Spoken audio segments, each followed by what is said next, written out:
The message arrived without warning. 7 massive ships, each the size of Earth's moon, materialized in unison around the solar system's edge. Their exteriors absorbed all light, creating perfect silhouettes against the backdrop of stars. Commander. Elysia Voss stood on the observation deck of Arcturus Station, humanity's farthest outpost, her knuckles white as she gripped the console. "Play it again," she ordered, her voice steady despite the tremor in her hands. The holographic projection flickered to life, revealing a being unlike any human eyes had witnessed before. Multiple appendages shifted like mercury around a central mass of swirling bioluminescence. When it spoke, the translation software struggled to keep pace. "The Galactic Ascendancy Council has rendered judgment. Your species has violated Directive 17 by developing prohibited hybridized quantum biological technology. Humanity is hereby sentenced to confinement within their solar system. All extrasolar settlements must be abandoned within 1 standard cycle. Any human found beyond the heliopause after this deadline will be considered in violation of the judgment." The message ended abruptly, leaving only the sound of Elysia's measured breathing in the silence. "They can't be serious, Lieutenant Cave," Naji said, his voice cracking. "We have colonies on 17 worlds, research stations in 4 different systems." Elysia's eyes remained fixed on the starfield beyond the station. "They're dead serious, Lieutenant, and they have the technology to enforce it." Earth's response came 18 hours later. Complete compliance. The Ascendancy's technological superiority was overwhelming. Resistance meant extinction. Admiral Dorian Riker, head of the United Solar Forces, delivered the orders personally to Arcturus Station. His weathered face appeared strained even through the quantum communication channel. "Commander Voss, you've been selected to lead Project Starseed. You have 3 weeks to gather everything of value from Arcturus before abandoning it." "Sir, with all due respect, we've spent decades building—" "I know, Commander. I authorized the construction." Riker's eyes reflected the loss. "But we need to think about humanity's future now. The Council has spoken, and we lack the means to challenge them." Elysia received her classified orders after the official briefing. Project Starseed wasn't about retreat. It was about survival. And eventually, vengeance. On Mercury, Dr. Nyara Okafor led the Prometheus Initiative, humanity's most classified research program. The quantum biological technology that had drawn the Council's ire was merely the surface of her work. What lay beneath would change the galaxy forever. "We're almost there," Nyara whispered to herself as she reviewed the data streaming across her laboratory displays. "The fusion is stable at the molecular level. Her prototype, a crystalline structure no larger than a thumbnail, pulsed with inner light. Within it, quantum-entangled particles communicated through biological neural pathways that her team had engineered from scratch. It was beautiful, elegant, and absolutely forbidden. The Council feared humanity for good reason. As evacuation ships streamed from outposts across 4 star systems, bringing humanity's children back to their ancestral home, a select few carried precious cargo, seeds of technology that would one day bloom into humanity's salvation. On Mars, General Kylara Vex assembled her elite team. "The Council thinks they're containing a threat," she told the grim-faced soldiers. "What they don't realize is they're concentrating it. Throughout the solar system, humanity's greatest minds worked feverishly. If they couldn't expand outward, they would grow inward, developing technologies that circumvented the Council's expectations." Elysia watched the last shuttle depart from Arcturus, carrying the station's core consciousness matrix, another technology the Council knew nothing about. As the massive Ascendancy ships took position to form the containment net that would imprison humanity within its birth system, she smiled slightly. "They think they've won," she murmured. "They have no idea what they've actually done." The prison was being built, but the prisoners were already planning their escape. 50 years passed behind the quantum barrier erected by the Ascendancy Council. To the galaxy beyond, humanity appeared to have accepted their punishment with unexpected grace.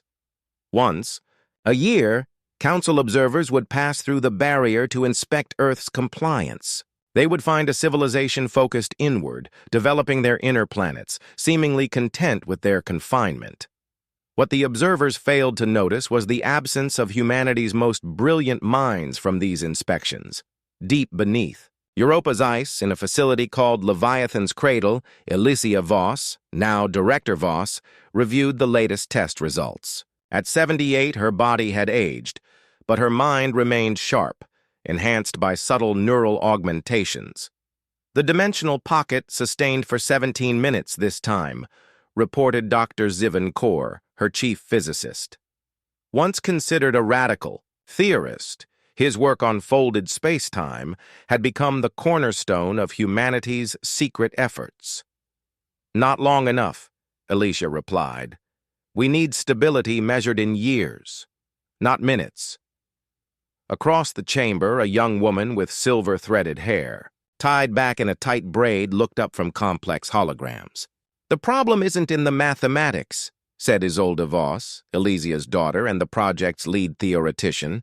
It's in the biological interface. The synthetic neurons can't maintain quantum coherence under dimensional stress. Nyara Okafor, now in her 80s and confined to a hovering medical chair, smiled knowingly. That's why we need to stop thinking of the biology as separate from the quantum state. They must be conceived as one. What the Council had banned, the merging of quantum physics with biological systems, had become humanity's obsession, not merely as weapons or tools, but as a path to transcendence. On Mercury, vast automated factories operated in perpetual day, harvesting the sun's energy to craft technology that defied conventional understanding.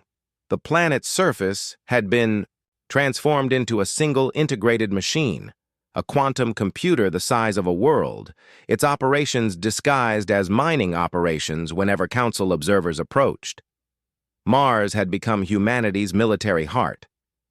In underground complexes spanning the entire Valles Marineris, General Vex's successor, Admiral Makari Tau, trained soldiers not just in physical combat, but in mentally interfacing with quantum-enhanced battle systems. The Council thinks they've contained us, Makari told her officers during a rare surface meeting beneath the rusty Martian sky. But containment works both ways. They can't see what we're doing, and they've given us time, the one resource we needed most. The Ascendancy believed they were punishing humanity. Instead, they had created the perfect laboratory conditions for its evolution. In the asteroid belt, mining operations served as cover for something far more ambitious. Each hollowed-out rock became a test bed for experimental propulsion systems that didn't rely on conventional space-time for travel.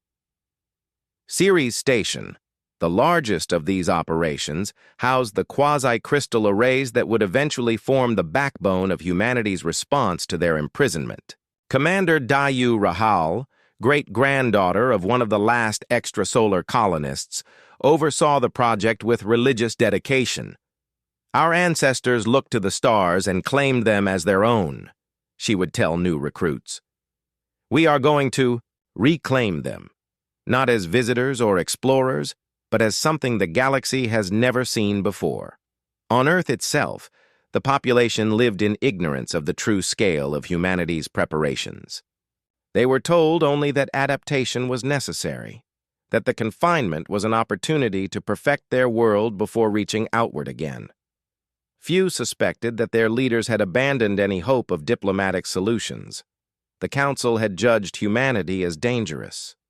In their arrogance, they had failed to consider that danger, when cornered, does not become less dangerous. It becomes desperate, innovative, and ultimately transformative. As the quantum barrier pulsed silently at the edge of the solar system, humanity was quietly becoming something the Council had never anticipated. a species that no longer needed stars to travel between them. The breakthrough came in the 73rd year of confinement. Isolde Voss, now 65 and bearing the mantle of leadership after her mother's passing, stood before the assembled directors of Project Starseed in the Callisto conference chamber. The room, carved from the moon's ice and reinforced with quantum-stable materials, housed representatives from every major research division in the solar system. "What we've achieved isn't merely transportation," Isolde explained, her voice carrying the same authoritative tone her mother had possessed. "It's transformation." The holographic display behind her showed a deceptively simple diamond-shaped crystal containing billions of quantum-entangled biological neurons. Each microscopic component had been engineered atom by atom over decades of painstaking work. "The ascendancy's barrier prevents matter from physically crossing the heliopause," she continued. "But it cannot prevent quantum entanglement from reaching across space-time. What we've created isn't a way to go around the barrier, it's a way to transcend the very concept of physical location." Admiral Tau, now in his 90s, but still formidable thanks to regenerative treatments, leaned forward. "You're saying we can project beyond the barrier without physically crossing it?" "More than that," Isolde replied. "We can exist beyond it." The test subject was a volunteer named HFY, a brilliant neural engineer who had helped design the interface between human consciousness and quantum states. When the procedure began, HFY sat within a crystalline chamber at the heart of Europa's research facility, surrounded by quantum amplifiers. "The process isn't instantaneous," explained Dr. Lasani Vekua, the neuropsychologist monitoring HFY's transition. "The human mind must adapt to experiencing reality through quantum entanglement rather than traditional sensory organs." For 3 days, HFY remained in a state of suspended animation as his consciousness was systematically transferred into the quantum network. When he finally opened his eyes, what he saw wasn't the chamber around him, but the surface of a planet, orbiting Proxima Centauri, seen through a probe that had been left behind during the evacuation decades earlier. "I'm there," he whispered, his physical body responding while his consciousness existed 4 light-years away. "I can see the colony ruins. I can feel the gravity, the atmosphere." What followed was a revolution in human existence. The technology, dubbed Quantum Consciousness Transfer, or QCT, allowed humans to project themselves beyond the barrier without physically leaving the solar system. More importantly, it allowed them to inhabit and control technology that had been abandoned throughout nearby systems. Within months, dormant research stations, deactivated defense systems, and seemingly abandoned colonies throughout former human space began to reactivate. The Council observers, making their regular inspection of Sol's system, found nothing amiss. Just humans going about their confined existence while their consciousness secretly reclaimed the stars. On Arcturus Station, once the pride of human expansion, quantum-projected engineers reactivated systems that had lain dormant for 7 decades. The station's core consciousness matrix, smuggled back to Earth during the evacuation, was reinstalled, enhanced with new capabilities. "We need to be cautious," warned Dr. Nyara Okafor during her final address before her death. "The Council mustn't discover our presence beyond the barrier until we're ready. This isn't just about reclaiming what was ours.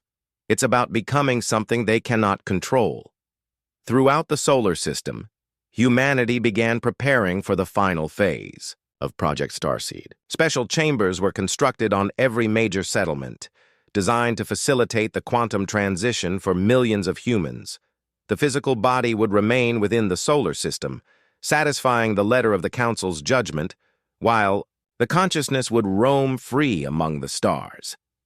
As the quantum network expanded, connecting distant systems through entangled particles, humanity's collective knowledge and capabilities grew exponentially. They were no longer just adapting to confinement. They were evolving beyond it. and the Ascendancy Council remained oblivious to the fact that their prison was becoming the birthplace of a new form of existence. The centennial of humanity's confinement was marked by celebration rather than mourning.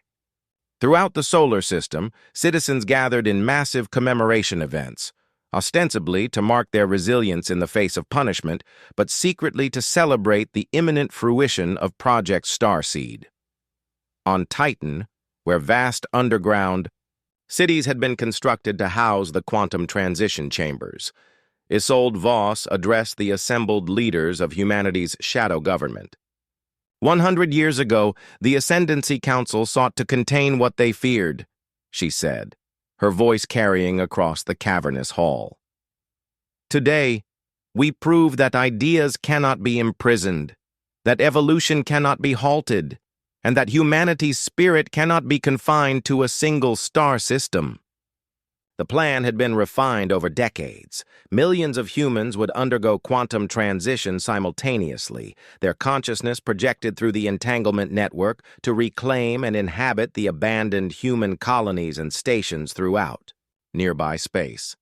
It would be an exodus unlike any in history, one that would leave the physical body behind while the mind journeyed outward. Admiral Riven Marek, successor to Makari Tau, presented the military aspects of the operation. The Council maintains only token forces near our system, believing us thoroughly contained. Their response will be delayed, giving us time to establish our presence across dozens of systems before they realize what has happened. What the Council didn't know, what no one outside the highest echelons of Project Starseed knew, was that the quantum transition technology had evolved far beyond its original purpose. The quantum biological interface now allowed for something that would have been considered impossible a century earlier, the creation of new physical forms through quantum projection. Dr. Lane Vidar, leader of the Prometheus Initiative since Dr. Okafor's death, unveiled the final stage of the technology. "We've transcended the traditional constraints of matter and energy," she explained, activating a holographic display showing humanoid forms composed of particles in constant flux. These quantum-constructed bodies can be generated anywhere we have sufficient energy and basic molecular components. They're not mechanical constructs or biological organisms. They're something entirely new. The implications were staggering. Humanity wouldn't just be projecting their minds beyond the barrier. They would be manifesting new physical forms, created and sustained through the quantum entanglement network. They would become beings existing simultaneously across multiple points in space-time. As the day of implementation approached, the final council inspection took place. 3 Ascendancy representatives passed through the barrier, conducted their standard surveillance of human activities, and departed satisfied that the punishment remained effective. They failed to notice the subtle changes in human physiology, the implants concealed beneath skin, the preparations hidden in plain sight. 24 hours after the inspection ship departed, Operation Transcendence began. Across the solar system, millions of humans entered transition chambers. The massive quantum network, powered by the entirety of Mercury's solar collection array, hummed to life. Deep beneath Europa's ice, Isolde Voss entered her own chamber, accompanied by the complete digital archive of her mother's consciousness, preserved at the moment of her death years earlier. "Begin transition," she commanded. Throughout human space, consciousness after consciousness underwent the quantum shift. Their minds, freed from the limitations of biological brains, expanded into the network.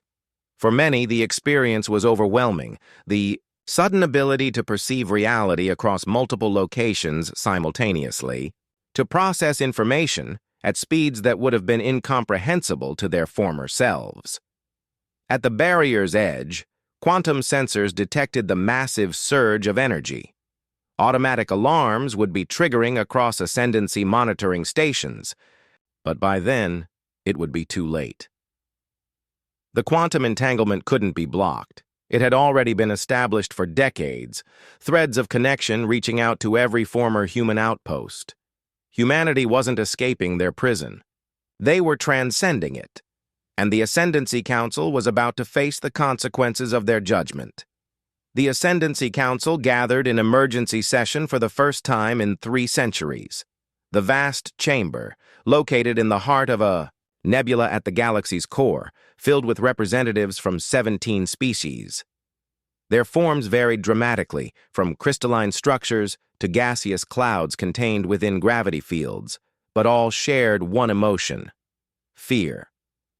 The quantum disturbance originates from Sol system, reported Nexus Sentinel Varaxi, the Council's chief of security. The being's 7 sensory stalks vibrated with agitation. But its effects are manifesting across 17 systems simultaneously. Every former human colony and outpost is showing signs of activation. The Council Arbiter, a massive entity composed of interlinked consciousness units from the ancient Meerkath species, shifted in its containment field. Impossible. The barrier prevents physical transit. We've maintained continuous monitoring. They haven't physically crossed the barrier, Varaxi clarified. They've somehow projected their consciousness beyond it. The abandoned technology is responding to them, activating after decades of dormancy. Across former human space, an unprecedented transformation was occurring. The quantum network that humanity had built was not merely a communication system, it was becoming a new substrate for existence itself. As millions of human minds flowed into it, they brought with them the culmination of a century of forbidden research. On the colony world of Novus Terra, orbital platforms that had been shut down 75 years earlier suddenly powered up. But they weren't being controlled remotely, they were being inhabited. Quantum-constructed bodies, manifested through the entanglement network, moved through the stations with purpose and precision. Admiral Merrick's consciousness, projected into a quantum-constructed form aboard the former flagship of humanity's fleet, the HSS Dauntless, addressed the first wave of transitioned humans. "We are no longer confined to biological limitations," he declared, his new form glowing with subtle energy patterns. "We exist across space-time, connected through the quantum network. The Council sought to imprison our bodies, but in doing so, they forced us to evolve beyond them." The Ascendancy's response was swift but confused. Their warships converged on former human territories, only to discover that they weren't facing a conventional rebellion. There were no ships to intercept, no armies to defeat, just human consciousness spreading through abandoned infrastructure, manifesting new forms that defied conventional understanding. On Proxima Centauri B, the Council's containment team found themselves confronted by quantum-constructed versions of the humans they had banished. These new beings moved with impossible speed and precision, their forms shifting and adapting to any threat. "You cannot contain thought," explained Isolde Voss, her quantum-constructed form standing before the bewildered Ascendancy forces. "You cannot imprison consciousness. In trying to prevent our expansion, you created the conditions for our transcendence." The Council's fundamental miscalculation became clear. They had feared humanity's technological progress, seeing it as a threat to the established order of the galaxy. In their arrogance, they had assumed that confinement would weaken humanity, forcing them to turn inward and stagnate. Instead, it had focused their collective genius on overcoming the very limitations of physical existence. As the crisis escalated, divisions appeared within the Council itself. Some members advocated for the immediate destruction of Sol system, eliminating the source of the quantum network. Others recognized that such an action might now be futile. Humanity had distributed itself too widely, existing in too many places simultaneously. "We didn't merely adapt to our punishment," Lane Vidar explained to a captured Council emissary, her form shimmering with quantum energy. "We transcended it. What you see isn't a rebellion, it's an evolution. Humanity has become something else, entirely. Throughout former human space, the transformation continued. The quantum network expanded, connecting system to system. The humans who had undergone transition discovered capabilities they had never imagined, perceiving reality across multiple locations simultaneously, processing information at impossible speeds, manipulating matter through direct quantum interaction. Earth, billions of humans who had not yet undergone transition, watched in awe as reports came in from beyond the barrier. What had begun as a desperate plan for survival had become something more, a fundamental shift in what it meant to be human. As the quantum network strengthened, something unexpected began to occur. The collective consciousness of transitioned humanity started to exhibit properties greater than the sum of its parts, emergent behaviors that suggested the birth of something entirely new. The Council's worst fears were being realized. In trying to prevent humanity's expansion, they had inadvertently midwifed its ascension. 2 years after Operation Transcendence, the Galactic Ascendancy Council formally acknowledged defeat. Their containment strategy had failed catastrophically, and their military response had proven ineffective against an enemy that existed beyond conventional physical constraints. In the neutral space of the Rigel system, representatives of the Council met with the leaders of what was now called the Human Quantum Collective. Isolde Voss, appearing simultaneously at the negotiation table and across 17 different systems, presented humanity's terms. "We do not seek vengeance," she stated, her quantum-constructed form pulsing with subtle patterns of light. "We seek recognition of our right to exist as we have become. The barrier around Sol system must be dismantled, allowing free movement between our physical and quantum states." The Council Arbiter, flanked by security forces that seemed painfully obsolete in the face of humanity's transformation, responded with caution. "Your kind has become something beyond our understanding. How can we trust what we cannot comprehend?" "Understanding is not a prerequisite for coexistence," replied Isolde. "Your fear of our potential led to our confinement.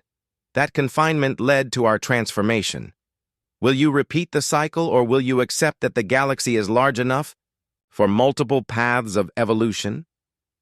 Throughout human space, the integration between traditional and quantum existence continued to evolve. Those who had undergone transition could manifest quantum-constructed forms wherever the network extended, while maintaining their original biological bodies in Sol system. Many existed in multiple locations simultaneously, their consciousness expanded through the entanglement network. Those who had chosen to remain fully biological worked alongside their transcended counterparts, developing technologies that bridged the gap between traditional and quantum existence. Earth had become a nexus where multiple forms of humanity coexisted, each respecting the other's chosen path.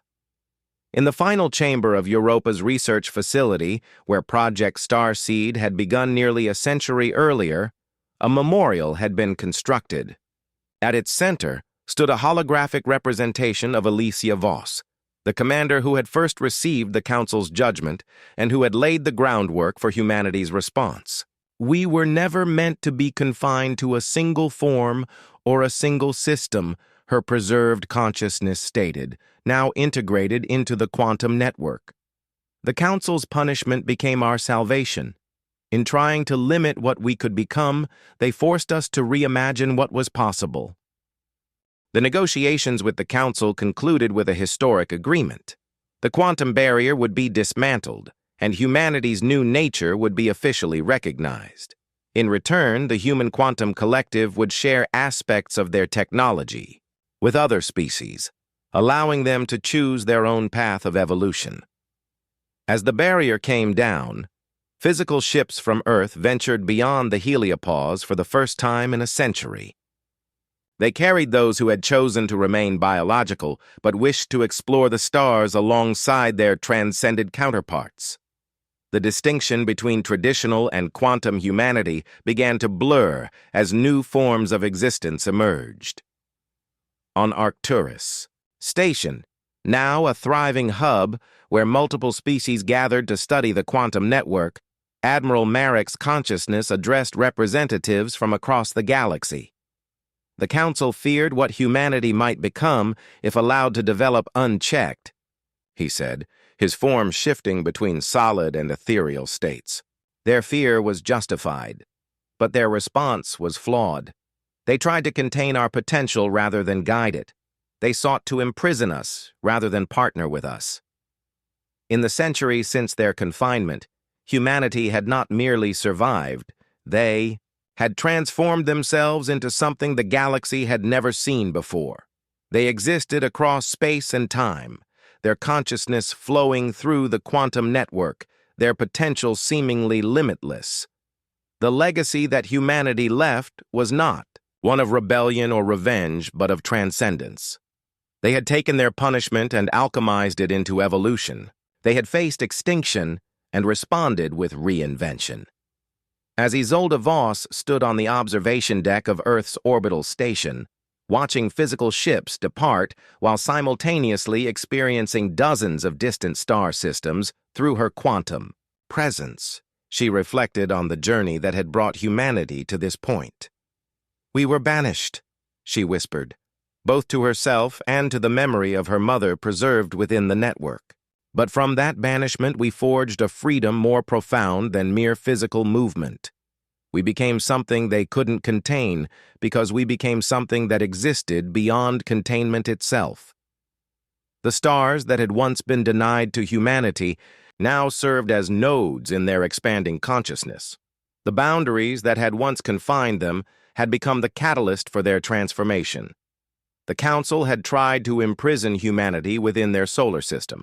Instead, they had forced humanity to outgrow the very concept of imprisonment, leaving a legacy that would reshape the galaxy forever.